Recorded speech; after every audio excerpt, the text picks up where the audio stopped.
नमस्कार दोस्तों, स्वागत है आप सभी का हमारे यूट्यूब चैनल भगवान भरोसे ट्रेडिंग की एक और नई लर्निंग वीडियो में। तो गाइस, इस वीडियो में हम समझेंगे कि जो जो प्रो ट्रेडर्स हैं, जो काफ़ी सक्सेसफुल ट्रेडर्स हैं, वो इतने सक्सेसफुल आखिर क्यों हैं। ऐसी कौन सी आदतें हैं जो उन्हें रिटेल ट्रेडर्स और लॉस मेकिंग ट्रेडर्स से अलग बैठाती है और वो प्रॉफिटेबल हैं। तो गाइस, इस वीडियो में हम दोनों यही समझने की कोशिश करेंगे। सबसे पहले गाइस, हमारा जो सब्सक्राइबर्स गोल है वो ये है कि 1000 सब्सक्राइबर्स पे आपको फुल VSA कोर्स फ्री में मैं यूट्यूब पे सिखाऊंगा। तो मुझे उम्मीद है कि आप लोग ये कंप्लीट कर देंगे, क्योंकि मुझे पता है आप लोग को भी VSA बहुत अच्छा लगेगा सीखने में। और हाँ, ये कैंडल स्टिक से काफ़ी अलग है, ये ट्रेडिंग में एक रिवॉल्यूशन ला सकता है। दूसरी चीज़, 10,000 सब्सक्राइबर्स पे मैं लाइव ट्रेडिंग करूँगा, जिससे कि आपको VSA मैं लाइव ट्रेडिंग में समझाऊंगा भी, जिससे वो और इफेक्टिव तरीके से आपको समझ में आए। देखो, सबसे पहले मैं यहाँ कुछ लिस्ट दिखा देता हूँ। Jesse Livermore, Jim Simons, Navendra Rao जो बहुत ही फेमस है नैव के नाम से, जॉर्ज सोरोस जो है hedge fund manager, Marcus Michael, Bruce Kovner, Paul टूडोडोस, और ये बहुत सारे ट्रेडर्स हैं। ये लिस्ट बहुत लंबी है, मैंने कुछ ही नाम लगाया। आखिर इन सब में एक कॉमन बात क्या है, ठीक है, इसको समझने की कोशिश करते हैं। सबसे पहली चीज़, डेवलपिंग अ ट्रेडिंग स्ट्रेटजी, मतलब किसी एक स्ट्रेटजी को पकड़ो, ठीक है।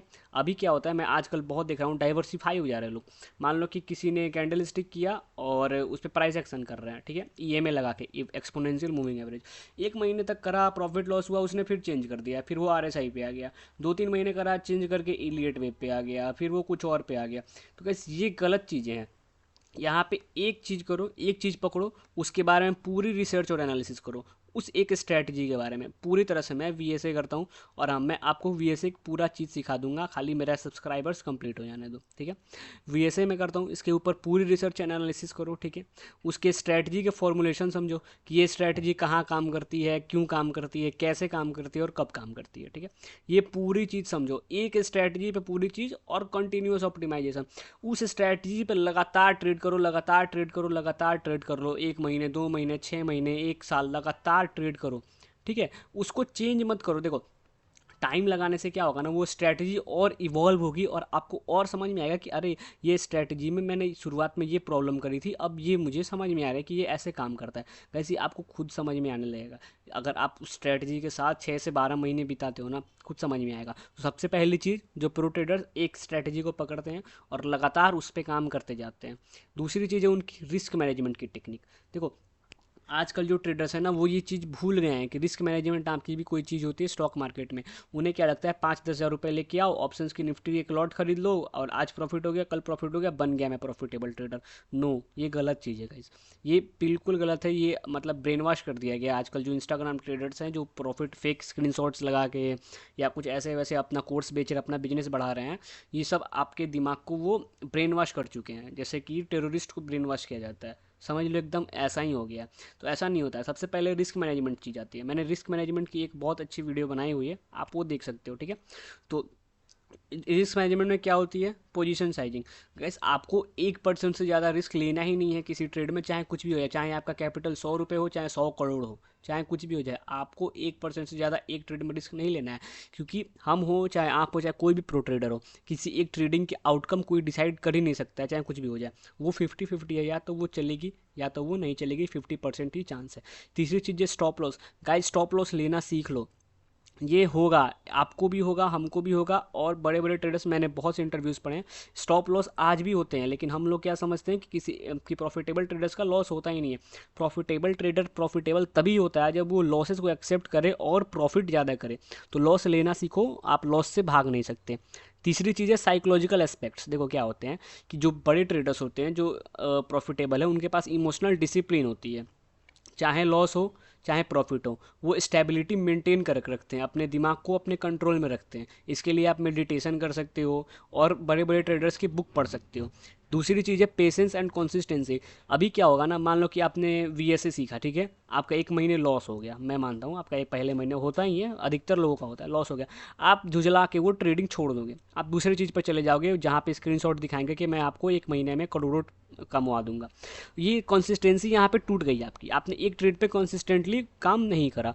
तीसरी चीज़ है माइंडसेट एंड कॉन्फिडेंस। देखो, अगर आपका कोई, मान लो कि आप पिछले 6 महीने से प्रॉफिटेबल हो, ठीक है, फिर आपका 1-2 महीना ऐसा है ना, आप देखो, आप जिम साइमंस का रिपोर्ट पढ़ोगे ना, उन्होंने एनुअली 66% CAGR से गेन किया हुआ है, तो उनके मंथली लॉसेस भी हैं। लेकिन हमारे यहाँ क्या होता है कि एक महीना लॉस हो गया, कॉन्फिडेंस जीरो, ज़मीन के नीचे कि यार ये बेकार चीज़ है, मैं नहीं करूँगा, मैं दूसरा चीज़ करता हूँ। गाइस, जब उतना बड़ा ट्रेडर का मंथली लॉस हो सकता है और एनुअली वो प्रॉफिट हो सकता है, तो हम लोग क्यों नहीं हो सकते? आप ये सोचो, तुरंत किसी चीज़ को छोड़ना नहीं है। और बहुत इंपॉर्टेंट चीज़ है यार, लर्निंग फ्रॉम मिस्टेक्स। देखो, अपनी जो मिस्टेक्स उसको एडमिट करो, आप एक जर्नल बनाओ, वहाँ लिखो कि मैंने आज आज ये मिस्टेक्स की जो मुझे नहीं करनी है, और अपने आप को सुधारो। ये नहीं सोचना कि मैं कभी मिस्टेक कर ही नहीं सकता, मुझे सारी चीज़ आती हैं। आप जिस दिन ये सोचोगे ना मुझे सारी चीज़ आती हैं, उस दिन आपको कुछ नहीं आएगा और आप एकदम, आपका कैपिटल मतलब समझ लो कि वाइप आउट होने के चांसेस हैं। दूसरी चीज़ है एडजस्टिंग स्ट्रेटजीज। देखो, आपने वे से सीख लिया, अब उसको अपने पर्सनालिटी के हिसाब से एडजस्ट करो कि हाँ, मुझे ये चीज़ इसमें से अच्छी लग रही है, मैं ऐसे ऐसे ट्रेडिंग करूँगा। आप एग्रेसिव ट्रेडर हो, आप पैसिव ट्रेडर हो, उसके हिसाब से करो। और तीसरा है डिसीजन मेकिंग को इम्प्रूव करना। ये बहुत इंपॉर्टेंट है कि मान लो कि आपका जो सेटअप है वो बन गया, ठीक है, बिना सोचे वहाँ पे एग्जीक्यूशन करो, सीधा फ्लॉलेस एग्जीक्यूशन कहते हैं इसको। या तो वो ट्रेड चलेगी या तो वो ट्रेड नहीं चलेगी, दो ही चीज़ होगा। तो मैं क्यों सोचूं इतना? कई बार क्या होता है कि आपके सामने सेटअप बन जाता है लेकिन आप पैरालाइज हो जाते हो कि यार लूँ ना लूँ, ऐसा सोचते सोचते वो ट्रेड चल जाती है। और अगर वो ट्रेड चल गई, फिर अगली बार सेटअप बनता है, आपने ले लिया, तो हो सकता है स्टॉप लॉस हो जाए। ये नॉर्मल है, ठीक है। तो आप अगर पहली बार में ट्रेड लिए रहते ना तो भी आप प्रॉफिटेबल होते, क्योंकि अगर 1:2 निकालते तो। देखो, बात ये सब होती है कि आपको मिस्टेक से सीखना होगा और क्विक डिसीजन मेकिंग करनी होगी, ठीक है। और लास्ट चीज़ मैं ये बता दूं कि उनका वर्क लाइफ बैलेंस बहुत तगड़ा होता है। ये वर्क लाइफ बैलेंस होता है क्या है? सबसे पहले टाइम मैनेजमेंट। वो अपने टाइम को मैनेज करते हैं, वो ट्रेड करते हैं तो उन्हें पता है मैं किस टाइम में ट्रेड कर सकता हूँ, किस टाइम में नहीं कर सकता हूँ। मैं दिन भर ट्रेडिंग नहीं करूँगा, मैं सुबह से लेकर रात तक चार्ट्स देख के ट्रेडिंग नहीं करूँगा, ये अलग चीज़ हो गई। तो वो टाइम मैनेज करते हैं। उन अपना वेलनेस और सेल्फ केयर, देखो गाइस क्या होता है ना, बहुत बार आपकी हेल्थ ख़राब हो जाएगी ज़्यादा। आप देखो, बहुत ज़्यादा अति सर्वत्र वर्जेत आपने सुना ही होगा। आप कोई भी चीज़ बहुत ज़्यादा करते हो ना तो वो ख़राब करती है। देखो, इसका भी कुछ टाइम होता है, वेलनेस और सेल्फ केयर, तो उस पर भी ध्यान देना है, सेल्फ केयर पे भी ध्यान देना है। हमें ट्रेडिंग से पैसा कमाना है, लेकिन उस पैसा को उड़ाने के लिए आदमी जिंदा भी तो रहना चाहिए। हाँ, 50 को बीमारी हो जाएगा तो फिर क्या फ़र्क पड़ता है। तीसरी चीज़ है कॉन्टिन्यूस लर्निंग। गाइस, मार्केट से हमेशा सीखते रहो। चाहे आप 5 साल पुराने ट्रेडर हो, चाहे 50 साल पुराने ट्रेडर हो, मार्केट को उससे कुछ फ़र्क नहीं पड़ता है। मार्केट डेली आपको कुछ ना कुछ नया चीज़ सिखा के जाएगा। आप उस चीज़ को सीखने के लिए रेडी रहो तो आप एक प्रॉफिटेबल ट्रेडर बन जाओगे। तो गाइस, आई होप आपने समझ लिया होगा एक प्रॉफिटेबल ट्रेडर की क्या क्या खूबियां हैं और हम कैसे उनको अपने अंदर इंप्लीमेंट करके एक प्रॉफिटेबल ट्रेडर बन सकते हैं। तो गाइस, आज के वीडियो में इतना ही। तब तक के लिए आप अच्छे से ट्रेड करो, VSA को सीखो, हमारे यूट्यूब चैनल को सब्सक्राइब करो ताकि मैं VSA सिखाऊं, और टेक केयर।